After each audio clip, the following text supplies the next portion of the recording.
Hello बच्चों, कैसे हैं आप सब। आशा करते हैं कि बोर्ड परीक्षा की तैयारी आप लोगों की अच्छे से चल रही होगी। तो इसी तैयारी के क्रम में आज हम लोग अ, वैद्युत आवेश एवं वैद्युत क्षेत्र के एक बहुत ही इम्पोर्टेंट टॉपिक वैद्युत द्विध्रुव की निरक्षीय स्थिति पर वैद्युत क्षेत्र की तीव्रता के बारे में पढ़ेंगे। अब इसमें देखें तो सबसे पहले क्या होगा कि वैद्युत द्विध्रुव की निरक्षीय स्थिति पर। तो जैसे सबसे पहले वैद्युत द्विध्रुव क्या होता है, तो सबसे पहले अब सर्वप्रथम हम लोग जो है एक वैद्युत द्विध्रुव की रचना करेंगे। ये हमारा हो गया वैद्युत द्विध्रुव, जिसमें एक माइनस आवेश है और एक ये प्लस आवेश है। ठीक, और वैद्युत द्विध्रुव के कारण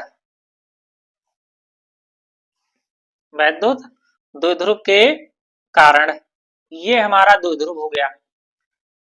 यहाँ ये माइनस आवेश है और ये हमारा प्लस आवेश है। वैद्युत द्विध्रुव में जो आवेश होते हैं उसके बीच की दूरी कितनी होती है, 2l होती है। तो माना एक वैद्युत द्विध्रुव है ए बी, जिसका मध्य बिंदु है O। O से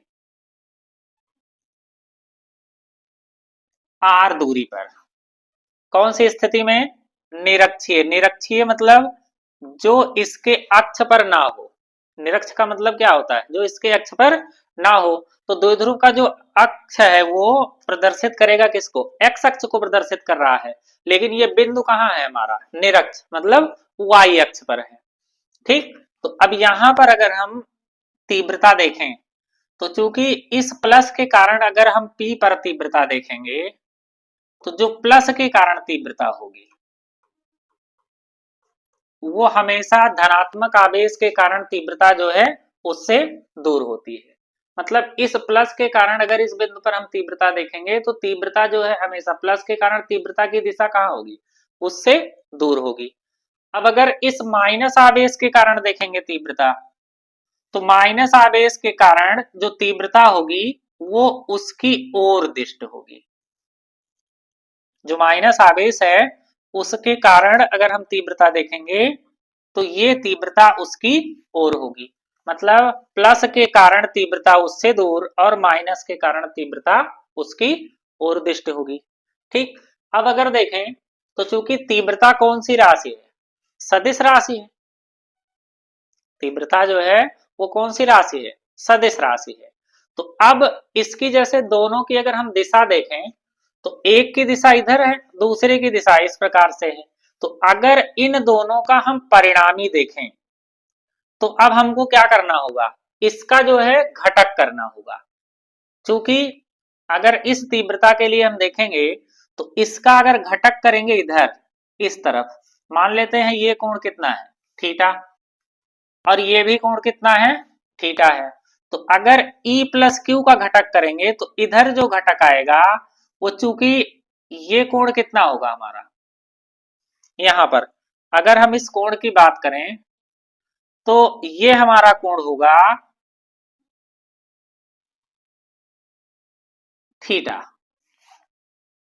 ठीक, अगर इस E प्लस क्यू का घटक करें तो कोण की तरफ क्या आएगा, अगर जब हम घटक करते हैं तो इसके पहले हम 11th में भी पढ़ चुके हैं कि जब कोण की तरफ किसी का घटक करते हैं तो उसका कास थीटा आ जाता है। जिसका भी घटक करेंगे उसका क्या होगा, कास थीटा आ जाएगा। तो इसका अगर E प्लस क्यू का घटक कोण की तरफ अगर थीटा की तरफ करते हैं तो आएगा E plus Q cos theta. अब इसका घटक अगर कोण के विपरीत जब करेंगे तो जब भी हम इसका घटक कोण के विपरीत करते हैं तो ये हमारा कोण के विपरीत करने पर आ जाता है, जिसका भी घटक करेंगे उसका जो है साइन थीटा आ जाएगा। ठीक, तो इस अगर E प्लस क्यू का हमने घटक किया तो कोण की तरफ क्या आ गया, कास, और कोण के विपरीत जब हमने घटक किया तो कितना आ गया, साइन आ गया। अब अगर हम इस E माइनस क्यू का घटक करें तो अगर ये कोण थीटा है ये भी कोण थीटा है, तो ऐसी स्थिति में अब इसका घटक जब कोण की तरफ ले जाएंगे तो कितना हो जाएगा, कोण की तरफ फिर से ये कितना होगा, E minus Q cos theta. ये ई माइनस क्यू का हम घटक कर रहे हैं, तो ई माइनस क्यू का इधर घटक मतलब कोण की तरफ जब ले जाएंगे, तो कोण की तरफ ले जाएंगे तो उसका कास आ जाएगा। अब इसका अगर कोण के विपरीत ले जाएंगे तो ये हो जाएगा ई माइनस क्यू और कौन सा थीटा, ये हो जाएगा साइन थीटा। क्योंकि कोण के विपरीत ले जाने पर क्या आ जाता है, साइन आ जाता है, और कोण के तरफ ले जाने पर क्या आ जाता है, कास आ जाता है। तो ये हो गया हमारा साइन थीटा। ठीक, तो आशा करते हैं कि चित्र आप लोग जो है अच्छे से सीख चुके होंगे। ठीक, क्योंकि कभी भी जब हम डेरिवेशन करते हैं तो उसमें चित्र का रोल बहुत अहम हो जाता है। अगर चित्र आप अच्छे से नहीं बनाएंगे तो आपको पूरे नंबर नहीं मिल पाएंगे, क्योंकि बच्चे क्या करते हैं कि डेरिवेशन जो है अच्छे से कर देते हैं, लेकिन वो चित्र में कहीं ना कहीं त्रुटि जो है कर देते हैं। तो इसका विशेष ध्यान रखना है चित्र में कभी भी। अब अगर देखें तो यहां पर सबसे पहले हम क्या करेंगे कि जो भी चित्र में हमने किया है सब कुछ जो है इसमें मेंशन करेंगे, लिख देंगे। जैसे जो इंपॉर्टेंट पॉइंट है इसके वही हम लोग लिखेंगे। जैसे अगर यहां लिखें कि माना एक वैद्युत द्विध्रुव ए बी जिसका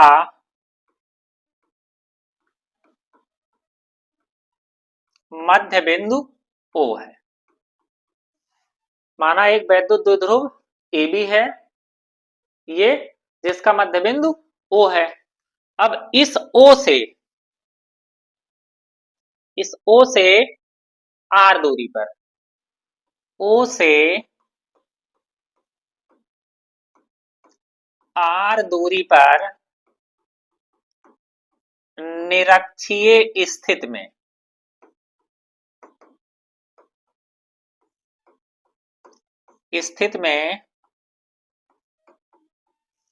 एक बिंदु P है जहां तीव्रता ज्ञात करनी है।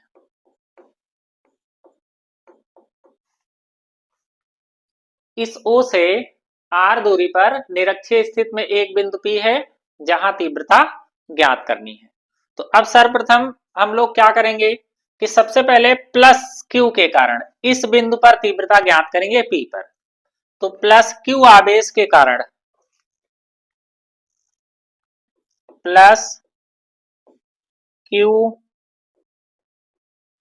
आवेश के कारण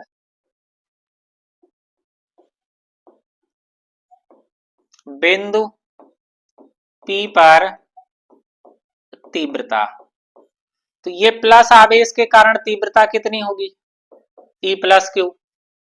ठीक, अब प्लस आवेश के कारण अगर हम तीव्रता देखें तो तीव्रता किसी बिंदु आवेश के वैद्युत क्षेत्र की तीव्रता होती है वो कितनी होती है। तो उसके लिए अगर हम सूत्र देखें तो प्लस क्यू, अगर कोई बिंदु आवेश है इस प्रकार से, अगर यहाँ कोई बिंदु आवेश है, इससे कुछ दूरी पर एक बिंदु है जहां हमको तीव्रता ज्ञात करनी है, तो इसके लिए तीव्रता का सूत्र हम पहले पढ़ चुके हैं, ये होता है के क्यू अपान आर स्क्वायर। ठीक, तो अब यहां पर अगर हम तीव्रता देखें तो तीव्रता क्या मिलेगी, के आवेश है Q upon R square. R का मतलब अब ये दूरी कितनी होगी, दूरी मतलब इस प्लस से, इस प्लस आवेश से इस बिंदु की दूरी। तो अब चूंकि यहां से यहां तक ये आर है, ये जो पूरी दूरी है ये कितनी है, आर है, और ये पूरा अगर 2l है तो ये इसका मध्य बिंदु है, अर्थात ये दूरी कितनी हो जाएगी, l हो जाएगी। अगर ये दूरी l हो जाती है और ये r है तो चूंकि ये बन रहा है कैसा त्रिभुज, समकोण त्रिभुज। तो समकोण त्रिभुज में अगर देखेंगे दो भुजाओं का मान ज्ञात है और तीसरी का ज्ञात करना है तो हम क्या करते हैं, पाइथागोरस प्रमेय का प्रयोग करते हैं। तो अब ये जो दूरी हमारी निकल कर आएगी वो निकल कर आएगी under root R square plus L square. ठीक, तो ये जो दूरी हमारी हो जाएगी वो कितनी होगी, under root R square plus L square. तो अब ये हो जाएगा कि under root R square plus L square पूरे का होल स्क्वायर। ठीक, क्योंकि जो तीव्रता है वो के क्यू अपान आर स्क्वायर होती है, तो आर का मतलब इससे जो दूरी है, तो दूरी कितनी है, यहाँ दूरी है under root R square plus L square. तो अब ये मान अगर हम देखें तो ये मान हमारा आ जाएगा K Q upon R square plus कितना एल स्क्वायर, क्योंकि ये स्क्वायर और अंडर रूट क्या हो जाएगा, कैंसिल आउट हो जाएगा। ठीक, तो ये हो गया प्लस क्यू आवेश के कारण तीव्रता। अब हम निकालेंगे कि माइनस क्यू आवेश के कारण, आवेश के कारण बिंदु P पर तीव्रता। तो ये तीव्रता हो जाएगी E माइनस क्यू। तो वही सूत्र के क्यू अपान दूरी कितनी होगी, फिर से अगर देखें तो ये मान जैसे यल है, ये आर है, ये आर है तो ये भी यल ही होगा। यहां से यहां तक कितना होगा, ये यल होगा।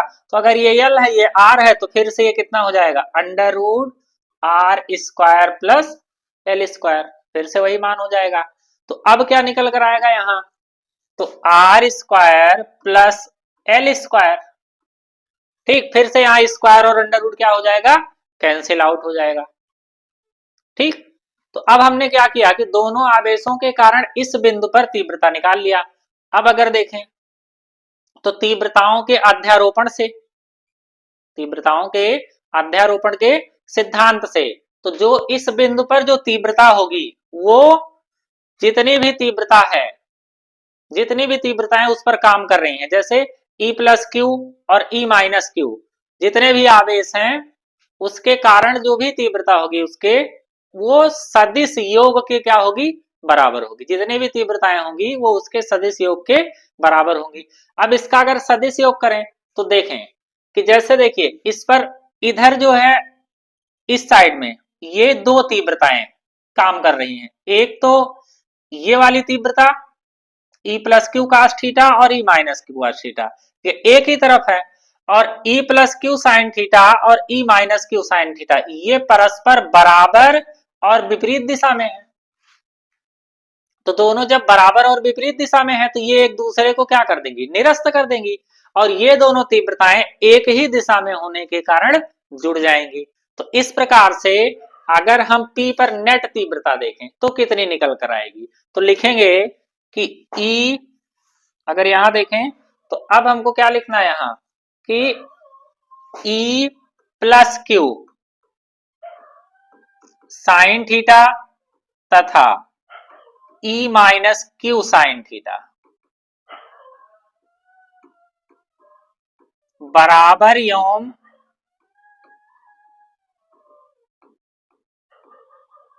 विपरीत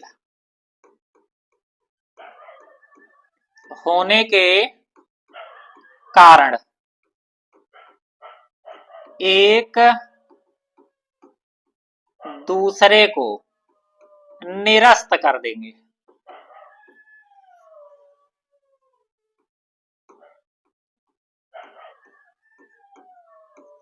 ये दोनों बराबर और विपरीत, क्योंकि देखिए ए प्लस क्यू का मान भी वही है। अगर देखें तो ए यहां E प्लस क्यू का मान जितना है उतना ही E माइनस क्यू का मान है। तो इधर रखेंगे E plus Q sine theta, इधर रखेंगे तो E minus Q sine theta, दोनों मान बराबर हैं और चूंकि विपरीत दिशा में है तो इसलिए एक दूसरे को क्या कर देंगे, निरस्त कर देंगे। तो अब जो P पर नेट तीव्रता होगी, अब अगर देखें तो बिंदु P पर नेट तीव्रता वो आ जाएगी E बराबर E प्लस का Q कास थीटा और प्लस E माइनस का Q कास थीटा। क्योंकि अब अगर देखें तो दोनों तीव्रता एक ही दिशा में होने के कारण क्या होंगी, जुड़ जाएंगी। तो अब इस प्रकार से अगर देखें तो E बराबर आ जाएगा E plus Q cos theta. इसका मतलब E प्लस क्यू की value K Q upon R square plus L square cos theta plus E minus Q कितना होगा, तो ये होगा K Q upon R square plus L square, और ये भी कौन सा थीटा है यहाँ, कास थीटा। देखिए ई माइनस क्यू की वैल्यू वही है ना, तो अब ये कितना निकल कर आएगा यहाँ से, ई बराबर हो जाएगा, क्योंकि वही दो बार लिखा गया है इसलिए इसको लिख सकते हैं two K Q upon R square plus L square, और कौन सा थीटा यहाँ, कास थीटा। तो यहां से जो तीव्रता निकल कर आ गई अभी तक two K Q upon R square plus L square cos theta. अब यहां पर हम क्या करेंगे कि इस त्रिभुज से कास थीटा की वैल्यू निकालेंगे। तो अब अगर इस त्रिभुज में देखें, त्रिभुज समकोण त्रिभुज पी ओ बी में, पी ओ बी में, अब यहां पर अगर हम कास थीटा देखेंगे तो कास थीटा क्या मिलेगा हमको, कास थीटा बराबर कितना होगा, इसमें अगर कास थीटा देखेंगे तो कास थीटा बराबर होता है आधार बटे कर्ण। तो अब इसमें आधार क्या होगा, तो थीटा के सामने की भुजा लंब का कार्य करेगी, 90 अंश के सामने की भुजा कर्ण का कार्य करेगी। तो अब ये जो ओबी बचा यही किसका काम करेगा, आधार का काम करेगा। तो ये हो जाएगा यल अपान के, कर्ण कितना है इसका, तो R square plus L square, और अंडर रूट का मतलब हम क्या लिख सकते हैं, पूरे की पावर 1/2। ठीक, तो अब ये हो गया हमारे कास थीटा की वैल्यू। तो इस प्रकार से अगर हम यहां पर अब कास थीटा की वैल्यू रखें तो कितना मिलेगा हमको, अब ये मिलेगा ई बराबर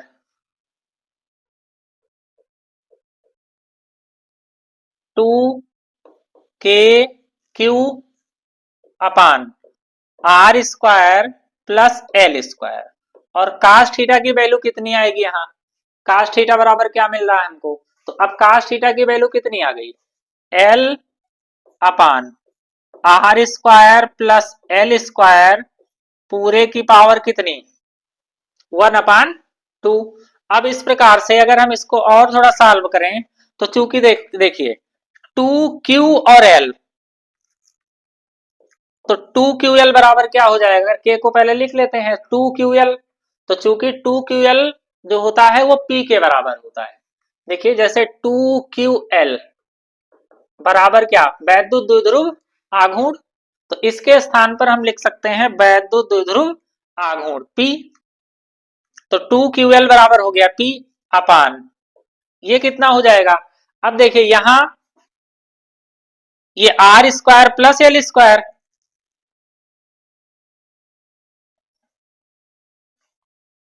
यहां ये R square plus L square, और ये भी कितना है R square plus L square, इसकी पावर है 1, इसकी पावर है 1/2। तो अब चूंकि आधार समान है इसलिए घातें जुड़ जाएंगी, तो 1 प्लस 1/2। तो अब देखेंगे अगर यहां लिखें कि 1 प्लस 1/2 तो बराबर कितना हो जाएगा, ये 3/2 हो जाएगा। तो अब यहां से जो तीव्रता निकल कर आएगी इसकी ई बराबर K P upon R square plus L square पूरे की पावर कितनी, 3/2, ये आ गया। तो R square plus L square पूरे की पावर 3/2। अब चूंकि यहां पर अगर देखें तो इसमें अगर देखें तो चूंकि आर की तुलना में यल जो है वो क्या है, बहुत छोटा है, तो लिखेंगे कि चूंकि R is greater than L, तो R square is greater than L square, इसलिए इसे क्या करेंगे, छोड़ देंगे। तो जब हम आर स्क्वायर को छोड़ देंगे तो हमारे पास क्या बचेगा, तो जब इस आर स्क्वायर को हम छोड़ रहे हैं तो अब कितना बचेगा, ये सॉरी, ये आर स्क्वायर की तुलना में ये एल स्क्वायर क्या होगा, बहुत छोटा होगा, इसलिए हम जो है अब एल स्क्वायर को छोड़ देंगे।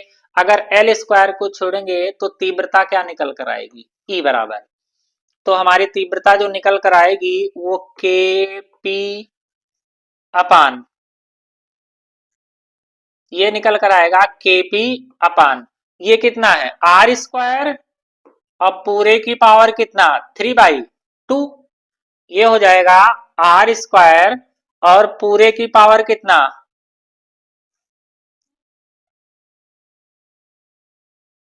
आर स्क्वायर इंटू 3/2, 2 से 2 कैंसिल हो गया, तो हमारी तीव्रता निकल कर आ गई के पी अपान कितना आर क्यूब, या इसको और क्या लिख सकते हैं तीव्रता, ई बराबर क्या हो जाएगा के स्थान पर 1/4 pi epsilon naught P upon R cube. ठीक, तो ये हमारी जो है निकल कर आ गई तीव्रता।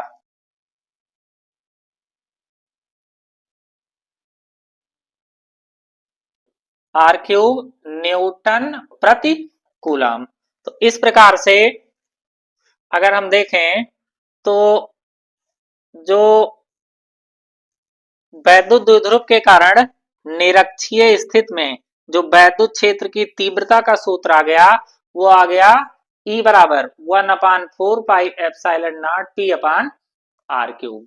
अब ये 5 नंबर का जो है बहुत इंपॉर्टेंट क्वेश्चन है बोर्ड परीक्षा के लिए, ये वेरी इंपॉर्टेंट क्वेश्चन है। कितने अंक देगा हमको बोर्ड परीक्षा में, ये कम से कम जब पूछा जाएगा तो हमको ये 5 अंक देगा।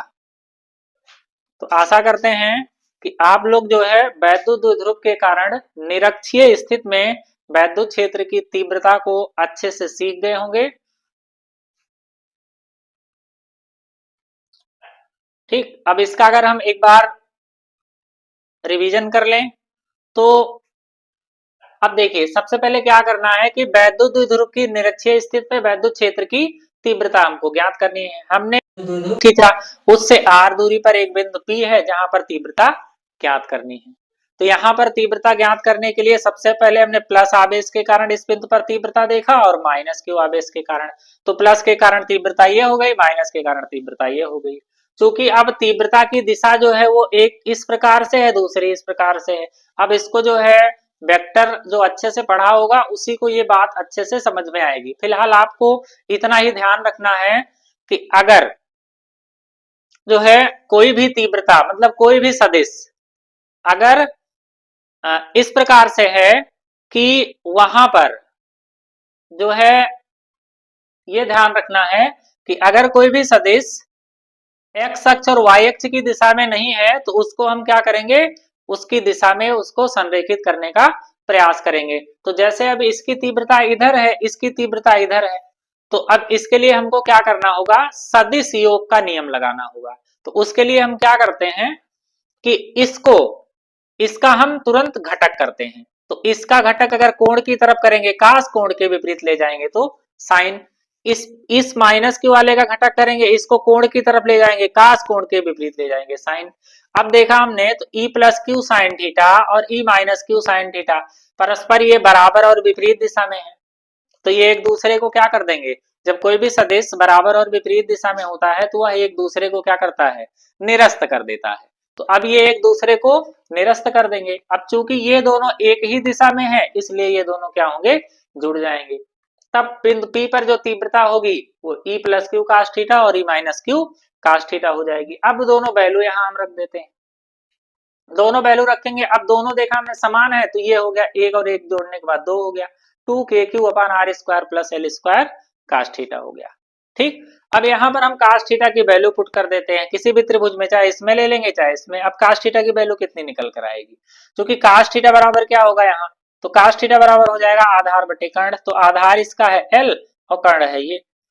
तो अब यही मान उठा के ले जाके यहाँ हमने रख दिया और इसको सॉल्व कर लिया, हमारी तीव्रता आ गई ई बराबर 1/4 पाई एप्सिलॉन नॉट पी अपान r³ न्यूटन प्रति कूलम। ठीक, तो अगर आप लोग स्क्रीनशॉट लेना चाहें तो ले सकते हैं इसको।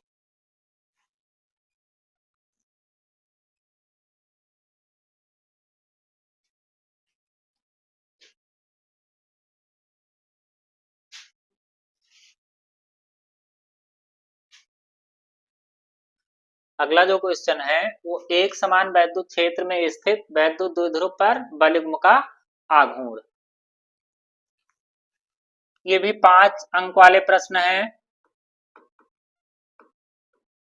और बोर्ड परीक्षा में अक्सर पूछे जाने वाले प्रश्नों में से शामिल है ये। तो अगला जो हमारा डेरिवेशन है वो है एक समान वैद्युत क्षेत्र में स्थित वैद्युत द्विध्रुव पर बलयुग्म का आघूर्ण। अब देखेंगे कि सबसे पहले कह रहा है कि एक समान वैद्युत क्षेत्र, तो सबसे पहले हम एक समान वैद्युत क्षेत्र बनाएंगे। तो ये हमारा हो गया एक समान वैद्युत क्षेत्र E। अब इसमें क्या है कि इस एक समान वैद्युत क्षेत्र में, इस एक समान वैद्युत क्षेत्र में स्थित एक वैद्युत द्विध्रुव, तो इसमें ये AB एक वैद्युत द्विध्रुव है जो एक समान वैद्युत क्षेत्र में रखा हुआ है। तो वैद्युत द्विध्रुव का मतलब इसमें जो बीच की दूरी होगी वो कितनी होगी, 2L होगी, और ये माइनस आवेश है इस पर और ये इस पर प्लस आवेश है, और ये एक समान वैद्युत क्षेत्र के साथ थीटा कोण आंतरित करता हुआ रखा है। तो जो हमारा वैद्युत द्विध्रुव है वो एक समान वैद्युत क्षेत्र E के साथ थीटा कोण आंतरित करता हुआ रखा है। तो अब देखें ये जो वैद्युत क्षेत्र है, इसके पहले वाले वीडियो में हम लोग पढ़ चुके हैं कि जो वैद्युत क्षेत्र है वो प्लस आवेश पर, अगर देखें तो वैद्युत क्षेत्र कोई भी अगर वैद्युत क्षेत्र होगा और इसमें जब हम प्लस आवेश को रखेंगे, किसी भी प्लस आवेश को रखेंगे, तो वैद्युत क्षेत्र क्या करता है उस पर बल लगाएगा। तो जो वैद्युत क्षेत्र हमारा बल लगाता है वो प्लस आवेश पर जो बल लगाता है वो अपनी दिशा में लगाता है, और वो जो बल होता है वो F बराबर कितना होगा EQ। तो प्लस आवेश पर जो वैद्युत क्षेत्र है वो अपनी दिशा में बल लगाता है, तो इस पर जो बल लगेगा, इस आवेश पर प्लस आवेश पर जो बल लगेगा वो किस दिशा में होगा, तो वो होगा इस वैद्युत क्षेत्र की दिशा में, और इधर जो बल लगेगा अब उसका जो मान होगा वो कितना होगा, तो इस बल का मान हो जाएगा हमारा F बराबर EQ, क्योंकि प्लस आवेश पर जो वैद्युत क्षेत्र है वो अपनी दिशा में बल लगाता है, और जबकि माइनस आवेश पर क्या करेगा ये, तो माइनस आवेश पर जो ये बल लगाएगा वो अपने विपरीत दिशा में लगाएगा, अर्थात जो माइनस आवेश पर जो बल लगेगा वो इस दिशा में लगेगा, वो F बराबर होगा EQ। तो प्लस आवेश पर वैद्युत क्षेत्र अपनी दिशा में बल लगाएगा और माइनस आवेश पर वैद्युत क्षेत्र अपने विपरीत दिशा में लगाएगा। ठीक, अब अगर यहां देखें तो ये जो दोनों बल लग रहे हैं, ये दोनों बल वैद्युत द्विध्रुव को वैद्युत क्षेत्र की दिशा में घुमाने का प्रयास करेंगे। जैसे ये इधर खींच रहा है, ये इधर खींच रहा है, तो अब ये इसको क्या करेगा, इसको अपनी दिशा में ये लाने का प्रयास करेगा। अर्थात ये दो बराबर और विपरीत प्रकार के बल, ये दो बराबर और इनकी दिशा कैसे है, विपरीत है। तो अब ये बराबर और विपरीत दिशा में लग रहे हैं, इसलिए इस पर क्या काम कर रहा है, ये एक आघूर्ण उत्पन्न कर रहे हैं, इसको जो है वो घुमाने का प्रयास कर रहे हैं। तो अब यहां हम लिखेंगे कि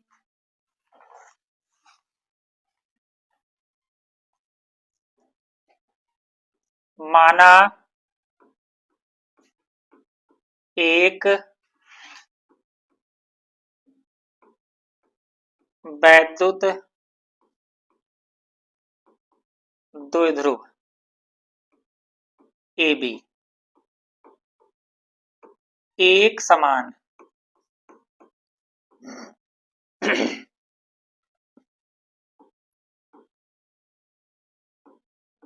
वैद्युत क्षेत्र E के साथ थीटा कोण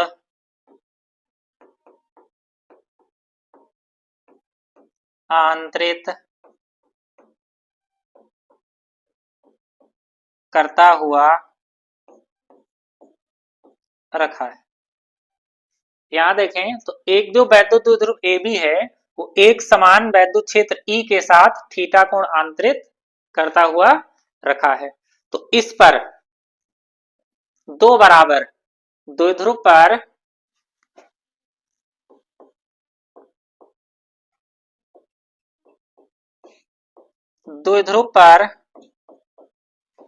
दो बराबर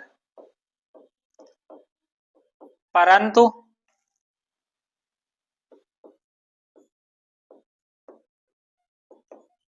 विपरीत प्रकार के बल, दो बराबर परंतु विपरीत प्रकार के बल मिलकर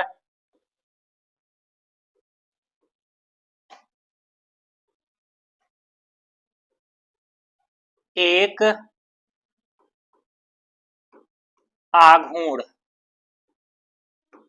का निर्माण करते हैं, जिसे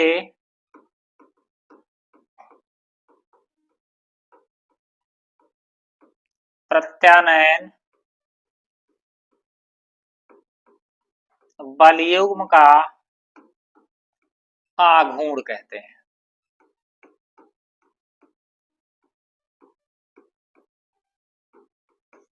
जिसे क्या कहते हैं? प्रत्यानयन बलयुग्म का आघूर्ण कहते हैं। अब ये प्रत्यानयन बलयुग्म का आघूर्ण कितना होगा? तो अब अगर देखें तो प्रत्यानयन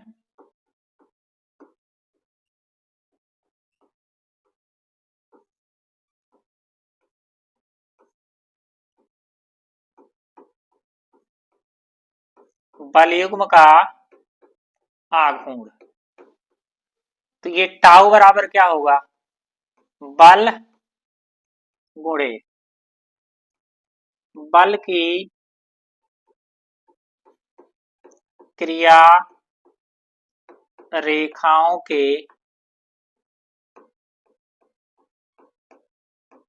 बीच की लंबवत दूरी। तो अब अगर टाउ बराबर देखें तो यहां पर बल कितना लग रहा है? F बराबर EQ। तो यहाँ जो बल लग रहा है वो EQ लग रहा है। और बल की क्रिया रेखाओं के बीच की लंबवत दूरी, मतलब बल की क्रिया रेखा कहाँ होती है? जैसे बल जहां भी काम कर रहा है, जैसे अगर मान लेते हैं कि देखिए, अगर मान लीजिए बल ये काम कर रहा है, एक बल इधर काम कर रहा है, एक बल यहां काम कर रहा है, ठीक। तो क्रिया रेखा मतलब जो बल जहां काम कर रहा है उसको अगर हम दोनों तरफ बढ़ा दें, इधर भी बढ़ा दें, इसको इधर भी बढ़ा दें, तो ये हो जाएगी इसकी क्रिया रेखा। और इसके बीच की जो लंबवत दूरी होगी वही है बल की क्रिया रेखाओं के बीच की लंबवत दूरी। तो अब यहाँ जो बल की क्रिया रेखाओं के बीच की लंबवत दूरी होगी वो देखिए, बल यहाँ एक बल इधर काम कर रहा है, एक बल इधर, इसको अगर हम इस बल को अगर हम आगे बढ़ा दें तो ठीक, तो ये हो जाएगी इसकी क्रिया रेखा। अब अगर ये दूरी देखें, अर्थात अगर इसको हम C से प्रदर्शित कर दें, तो अब जो ये BC होगा वही होगा बल की क्रिया रेखा के बीच की दूरी। तो अब ये हमारा मान आ गया क्या, BC। अब चूंकि अगर हम BC की वैल्यू निकालें तो क्या निकल कर आएगा यहां से, अब अगर हम इस BC की वैल्यू निकालें तो ये समकोण त्रिभुज है, समकोण त्रिभुज में हमको BC की वैल्यू निकालनी है। और थीटा के लिए अगर देखेंगे तो थीटा के लिए किसका काम करेगा, ये लंब का कार्य करेगा। अगर ये लंब का कार्य कर रहा है तो इसका मतलब ये लंब है और ये कर्ण है। तो अब हम लिख सकते हैं कि चूंकि समकोण त्रिभुज BCA में साइन थीटा बराबर हो जाएगा BC अपान कितना, 2L। साइन थीटा बराबर देखें तो लंब बटे कर्ण, तो BC अपान कितना, 2L। तो अगर ये BC अपान 2L हो गया तो अब हम अगर यहां से BC की वैल्यू निकालेंगे तो BC बराबर क्या होगा, 2L साइन थीटा।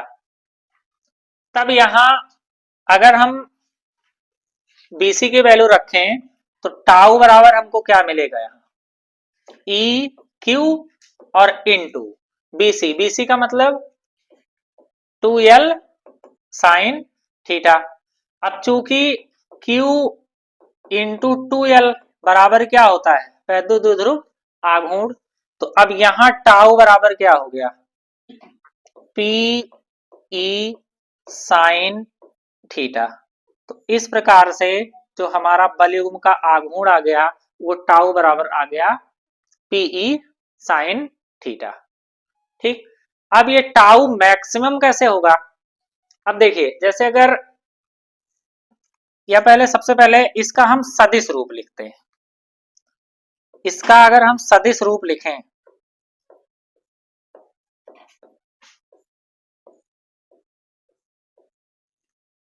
तो वेक्टर टाउ बराबर क्या होगा यहाँ, अब देखो ये है PE साइन थीटा, तो P भी क्या है, सदिश है, P जो है वो सदिश है और E भी E क्या है, सदिश है। तो जैसे अगर दो सदिश को देखें तो चूंकि vector A cross vector B बराबर होता है AB साइन थीटा, मतलब साइन थीटा के स्थान पर हम क्या लिख सकते हैं, इसका क्रॉस गुणन। साइन थीटा के स्थान पर हम इसको क्या लिख सकते हैं, इसका क्रॉस गुणन। तो अर्थात ये हो जाएगा vector P cross vector E। तो ये हो गया इसका सदिश रूप, ये 1 नंबर में बहुत पूछा जाता है। वेक्टर टाउ बराबर vector P cross vector E।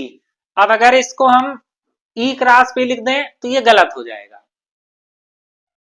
ठीक, क्योंकि इसकी जो है वो दिशा बदल जाएगी, फिर जो टाउ की दिशा है वो क्या होगी, बदल जाएगी। तो इसलिए इसको ध्यान रखना है कि वेक्टर टाउ बराबर vector P cross vector E ही लिखना है। ये इंपॉर्टेंट है, 1 नंबर में ये पूछा जाता है। तो 1 नंबर के लिए इंपॉर्टेंट है सूत्र, इसको ध्यान रखना है हमको। ठीक, अब अगर हम टाउ मैक्सिमम की बात करें, ये जो टाउ है ये मैक्सिमम कब होगा, तो अब